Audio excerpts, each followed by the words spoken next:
কাল সকাল থেকে যার যার সাথে দেখা হয়েছে, দেখা হলেই একটাই প্রশ্ন, কি দিলে? দিলি?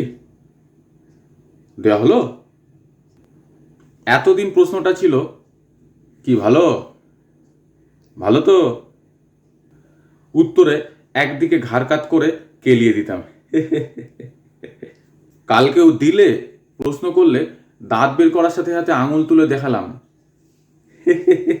এই দিয়ে এলাম। একজনকে দেখাচ্ছি, সেটা দেখেও একজন প্রশ্ন করছে, দিলে? হ্যাঁ, এই দিলাম। ওকে উত্তর দিতে না দিতে আর একজন প্রশ্ন করলো, কিরে ভাই দিলি? ইচ্ছা করছিল মাঝের আঙুলটা তুলে দিই, কোনো মতে নিজেকে সামলে এই দিলাম।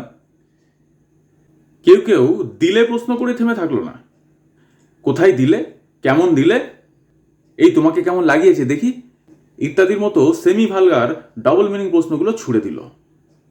তবে ভোটিং বুথে প্রিজাইডিং টিমের মধ্যে সব থেকে বেশি সমস্যায় যাকে দেখলাম তিনি হচ্ছেন যিনি আঙুলে কালি লাগিয়ে দিচ্ছেন সেই ব্যক্তি। এক কথায় বলতে গেলে আঙুলে কালি লাগানোর বিষয়টাকে কেউই ভালোভাবে নেয় না, অথচ কালি লাগানো সবারই দরকার। ইয়ং চ্যাংড়া ছেলে তাকে বলছে, কাকু, ও কাকু, ও কাকু, এই না লাগালে হয় না কাকু, ও কালিটা না লাগালে হয় না।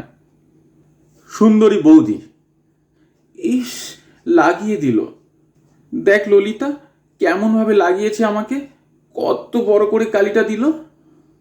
ললিতা বলছে, ইস তাই তো, আমার বাপের বাড়ি ওখানে আবার এইসব নেই জানো তো, ছোট্ট করে এমন সুন্দর কালি লাগাবে যেন নেল পালিশ। কালি যে লাগাচ্ছে সেই কাকা মনে মনে বলছে, লাগিয়ে লাগিয়ে বুড়ো হলাম আর আমাকে শেখাতে এসছে কালি কিভাবে লাগাতে হয়, এখানে আমি নেল পালিশ লাগাতে এসছি না, বোঝো কাণ্ড।